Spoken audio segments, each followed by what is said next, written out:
The greatest adventure is what lies ahead. Don't fucking sing that song. Welcome to Immediate Review, where we can't see movies in theaters, but we still review them immediately in my house.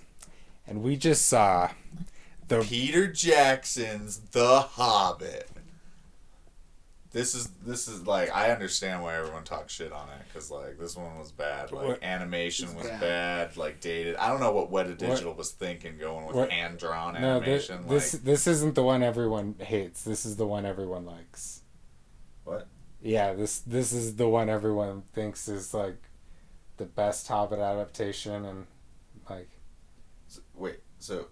It's the greatest adventure. There's another one? Yeah, no. This isn't the one that everyone hates. No, people hate the other one. There are three ones. This isn't the one that's bad. No, yeah. This is the good one, and the other. What the fuck? The other one's bad.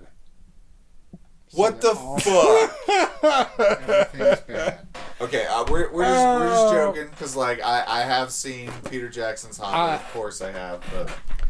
For those who aren't familiar, I can't really tell if this is working. The Rankin and Bass version of The Hobbit. It came out in 1977, I believe, 1977. And it is a beloved classic to many people. I'm not going to lie, I really, really hate this movie. Loved it when I was a kid. Absolutely loved it as a kid. In fact, when Lord of the Rings was still around, when Lord of the Rings was the only thing around, I would watch this movie, and then I'd watch Peter Jackson's Fellowship, like when I was like 11, 12, 13. And wow. Yeah. That's intense. And so I've still got my VHS and shit. But as the years go on, I do not look back fondly at this movie. I think it's embarrassing as all hell. What the fuck? Dude. You fucking silence your goddamn cell man. phone. Yeah, review. Jesus. Alright, kidding. But, so, I've seen this movie a lot. I've seen this movie too many times. These two have never seen it. Yeah, first time. So, What do you two think? I thought this movie was fucking awful. What? Like, I did not want to sit through it. Like, it's a fucking clusterfuck. It's like, it's everywhere. Like, and just all fucking over the place. Yeah, it's just like, it was not done well to me. The songs are obnoxious and like, you don't like Glenn Yarborough's The Greatest Adventure? The tone of the music when it comes in is just completely it's off-putting. It does not, like, the music doesn't fit the tone of what's happening. Like, there'll be this, like, they're getting eaten by like spiders and stuff, and it's just like these just happy like music, and he's like, I don't know, it's the just Warg song. And, it's just like, it's obnoxious. The whole thing song was obnoxious. And like, you know, there was some of the stuff was decent, like the open narration and whatnot at the beginning was like okay, but like for the most part, no, I know, like, it starts promising. It's like there's a book, and it's like I think the one positive I'll give this movie is I think the background paintings and stuff are really good for the most part. There's a lot of pretty watercolors and stuff, but the character animations are all horrid. But we'll come back. Mampton, what do you think overall? What? And you're not a big Tolkien fan. Like, no, I haven't read the books. I've seen the movies offhand. It just seemed really like rushed for the material. No really explanation for why anything was happening, really. None. So it's just like, all right, we're doing this now, and this is happening, and you know, there's the animation was really interesting, the way that it was drawn, and it was kind of crazy to see like the elves and the dwarves and everything else, and the little hobbit guy looked like the Wolfman. Some of the choices are kind of surreal, right? Like, yeah. But it was pretty crazy, and definitely prefer how Peter Jackson did it. So it's not. I wouldn't say as an adult it's a very good movie now. This movie is nostalgia. Maybe this if is when pure you were a uncut kid, yes. nostalgia, snorted fucking up your nose and through your brain, man. The only possible way to enjoy this movie is if you saw it as a kid. I feel like. Yeah, like I didn't see it as a kid, so I don't have that connection. But like I did, and I fucking hate the movie. the character models are just so ugly. All of them. All of them are ugly. I think Bilbo looks the most like a thing, but his eyes, like he has these weird like teardrop. No, like, he looks like a weird chipmunk. Yeah, fucking. yeah. Their face tats. You know, and like all of the dwarves, like they get introduced at the beginning, like all their faces look terrible. Some of their faces are literally just like copy pasted, like they you know, it's just they look exactly the same. If their names rhyme, their character is just exactly the same. Yeah, the trolls were awful. Like the troll scene, like the whole their character models and like how Gandalf gets rid of them. They look like Ninja Turtle villains. The goblins looked really bad. I mean the trolls. I like and the Goblin goblins King and the orcs. The I feel bearded like spiders. all looked the same. Yeah, Like they were just all there was no like real differentiation. I know I don't know how to fucking speak. I know what you're trying to say. No diversity. Yeah, you know. Variety is the spice of life, my dad always would say, but not about fantasy animated characters. It was more about like hookers and stuff. But But yeah, there is not a lot of variety in the design. yeah, there wasn't any hookers either. But yeah. Bilbo is a whiny little fuck more so. Yeah, like he he's is a in little the book. fucking baby boy. Like, but after once they get to Mirkwood, he has this like thing where he's basically like the leader and does everything, and the dwarves are like scared to do anything. Yep. And he just like. And then it kind of forgets about that arc. That's how it is in the book. Yeah. It's like I'll name my sword. It's Sting. Oh, Sting. Oh, we're stinging. The bearded spiders. It's like we can't handle Sting. It's like Jesus. It's Sting. Yeah. What have we gone over? The animation, the music. They do a lot of the songs are from the book, but they're all done very poorly. They're ill-timed. There are a couple that are like, like kind of, I don't know, I guess guilty pleasure songs. Just they're goofy and funky, but they're not genuinely good.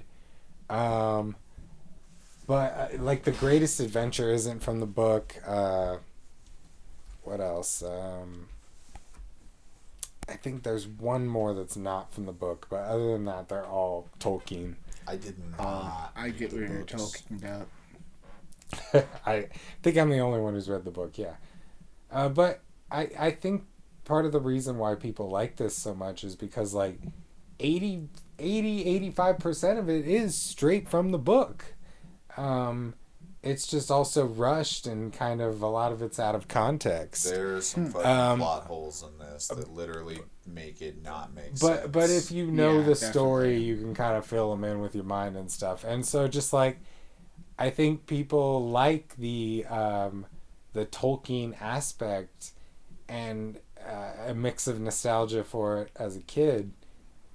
And Gandalf's voice in this, it's iconic. A lot of people like Bilbo.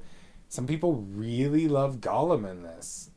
I had a friend who actually hated Andy Serkis and was like, "Oh, I only see what's his fuck who played Gollum on that as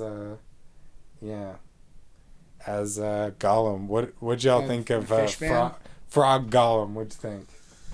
It was an interesting choice.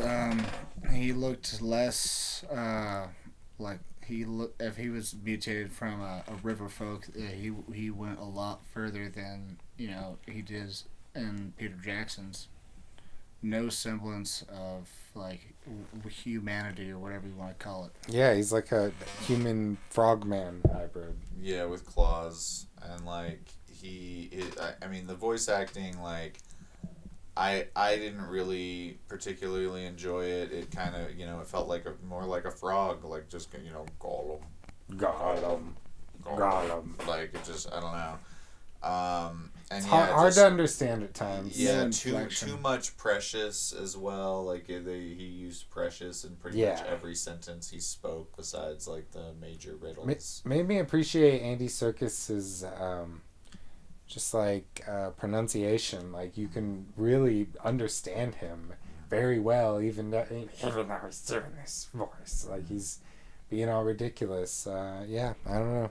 And it destroyed his vocal cords too. Like he said, it was very difficult for him to do that voice. The beginning is super rushed. Has a lame introduction. Like an opening credit sequence where Bilbo's dreaming about the dwarves, like waiting on him hand and foot. Him and shit. Yeah, and it's really very odd. Yeah, the riddles in the dark is like the only scene that they spend time on. Yeah, and it's too long.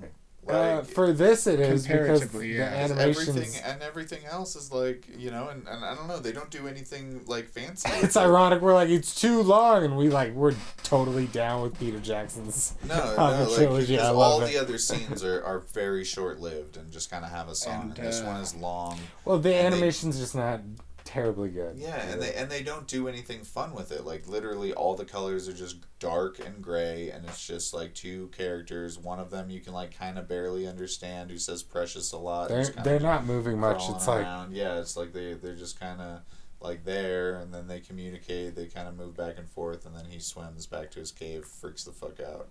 And then, he follows them out to the exit. And then they have another scene where he's just like, oh, yeah, and then he went to the exit, and I followed him. It's like, oh, we just watched you do that. He was telling the dwarves about it, though. And then, that's the upbeat song you were talking about, the 15 birds in 5-foot trees.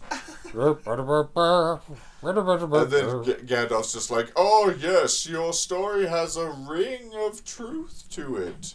Yeah, it rings true. He's willingly and that's all I'll say about that. Wink, wink. Obvious foreshadowing. So, no Beorn. They cut his ass out. Yeah, fucking true adaptation my ass. Tolkien would have been mad that Tolkien was dead when they made this. So he never saw this, but he would have been mad that Beorn was cut. I'll tell you that. Okay, fucking when they get to Lake Town is just like... So, it's just filled with like a bunch of... They're very accommodating. Brown-haired men, half of them with mustaches and little skirts. And that's... And there's no women. Yeah, there's no women. It is a village of... men. Yeah. Of strong lake men. Yeah, lake town men giving each other mustache rides. They have enough lake there to go around, like they are men of the sea, and men of the sea do not love women. We talked about this in our King Kong 1933 review. Sailors have ingrained homosexuality, and that is watch why... out. Sailors are gonna get mad at us.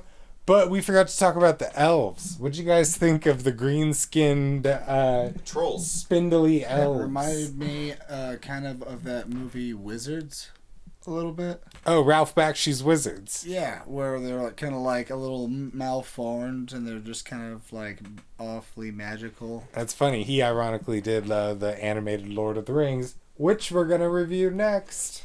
Ding. Yeah, that's kind of what it reminded me of, because they were like, they're very obviously not human. Yeah, I got like Dark Crystal vibes and kind of stuff from Dark it. Crystal. But mostly they just look like trolls to me. Just like short-bodied, long-legged, just like weird things are like poison ivy. Yeah, like goblins or hobgoblins. Plant creatures. It's a very shorthand way to villainize them because it's like, oh, they're the antagonists. So, they don't look normal. They look like creatures and stuff. Yeah, and the whole time we were watching, I would just joke. I'd be like, that's Legolas's dad. And he's just this, like, fucking... Hey, come on. Just like goblin. Yeah, he looks like a weed or like a I've been like growing a here plant, for over 50 years. Weird like gremlin tree. Gandalf has an awkward and abrupt System. peace out, just like in the book, where he pieces out. We don't know where he goes, and then he comes back. Where he goes, nobody knows. Barrels out of the bond. They have another song. Okay, they get to Schmaug. Schmaug! He looks like a cat. He's straight up a cat, has fur. And he's also a reptile because he's a dragon. The fuck is that shit? What the fuck? Yeah, he even like rolls around on his back and shows his belly like a cat. And his limbs are disproportionate depending on what he's doing. He says a few lines from the book that I like that aren't in the other one, and I like that it has the acid blood. But they overdo it with the eyes, with the illuminated eyes. They overdo it. And it was like Hayao Miyazaki with like the cat bus, where like it's like an animal with like headlights for eyes. I did enjoy Bilbo's conversation with him though. How like it's because it's straight from the book, and stuff, that's the thing is it's just like it's Tolkien. The writing is mostly Tolkien, and so. A lot of people can look past just all the shit animation and fucking terrible songs and, just rushed pacing and all that stuff and just enjoy it as the Tolkien children's fairy tale that, frankly, that's what the book is. It's a children's fairy tale, and so is this movie. Everything's got to be serious, though. Yeah. Well, I mean, that's a big complaint about The Hobbit is that the trilogy is that it's not serious enough. And they didn't go to Dol Guldur. Yeah, that's not. That's from the appendices too. So yeah, the whole Battle of the Five Armies situation.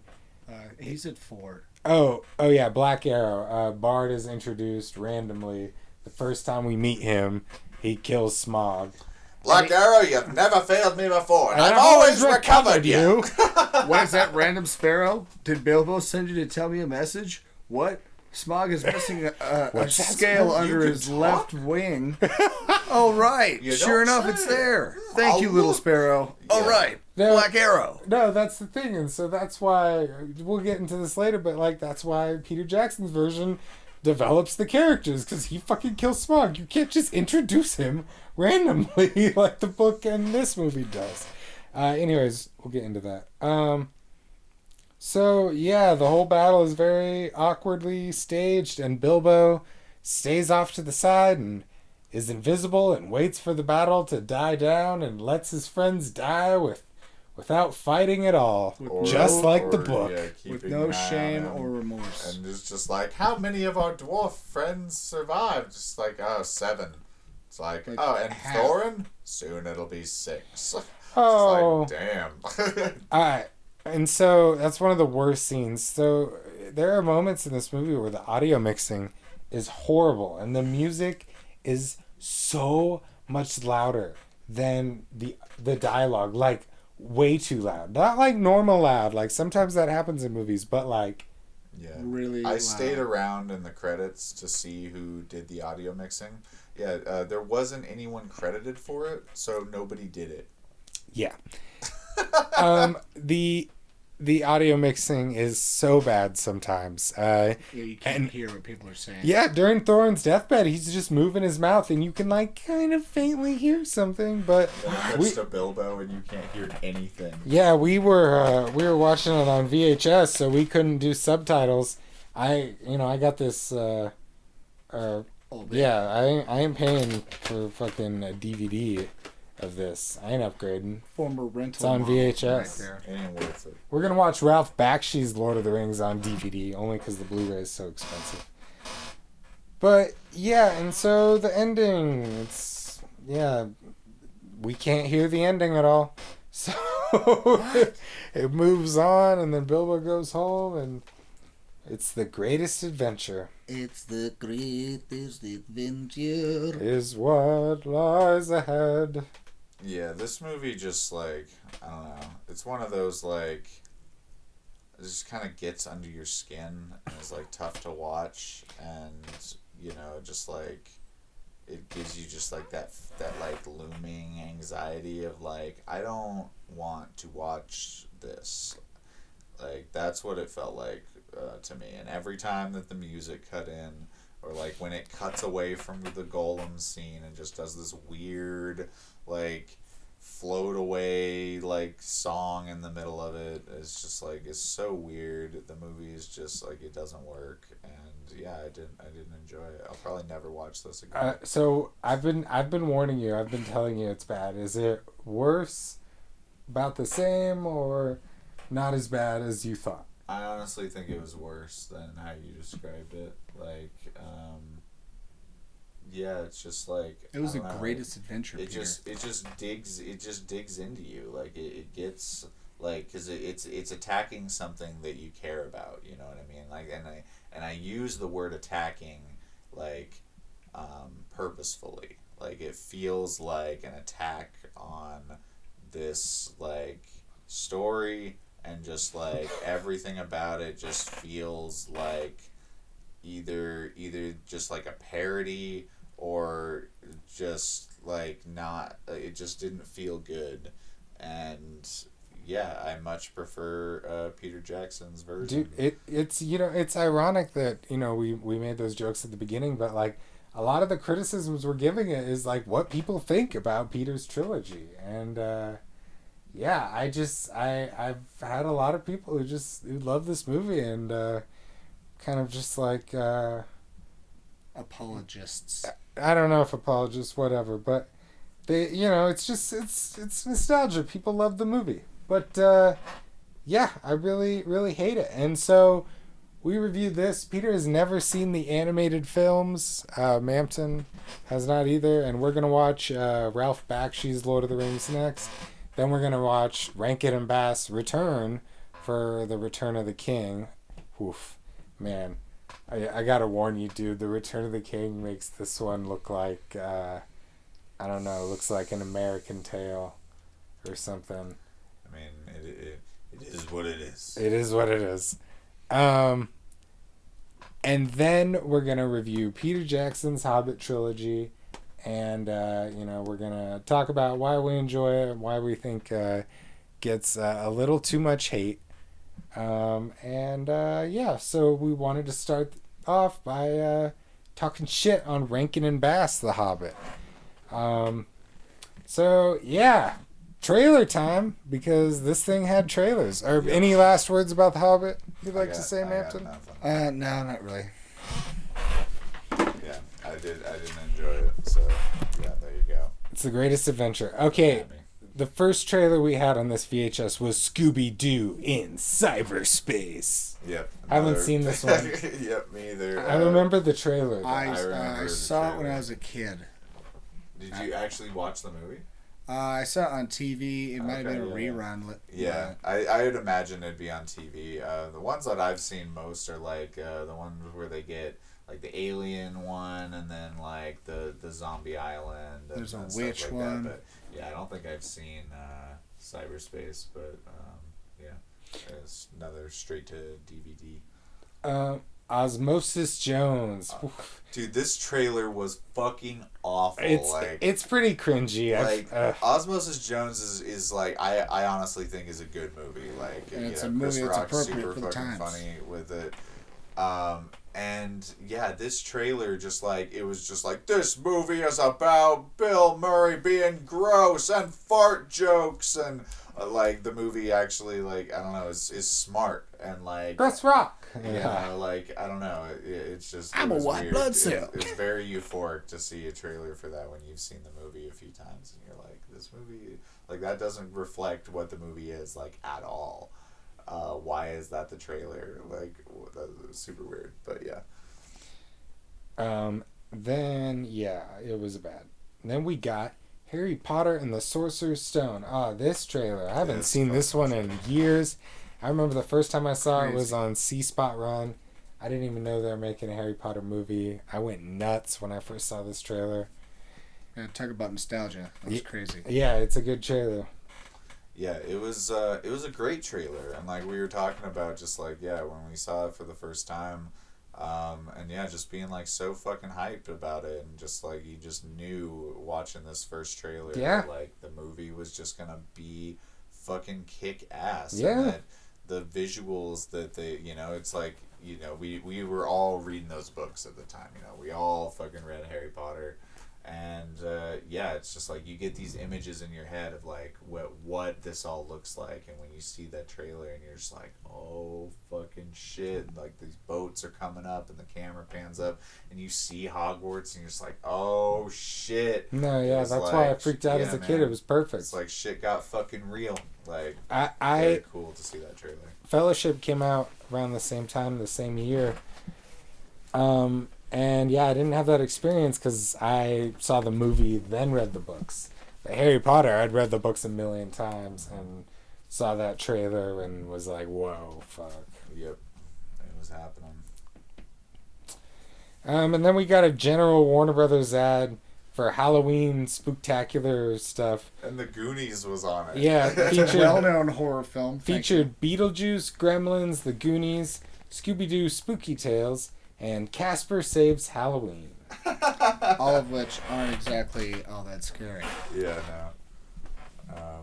No Tales from the Crypt or anything like that. So, that's Rankin and Bass, The Hobbit. Do you like it? What do you think? Tell me why I'm wrong. Yeah, I mean, like I said, I know why a lot of people like it. And, more power to you, but over the years I have grown to just loathe this movie. Yeah, that's a no from me. Wolfman and the Mole People. That's what I thought I was watching. Little Wolf Boy and then the Mole People. Peace.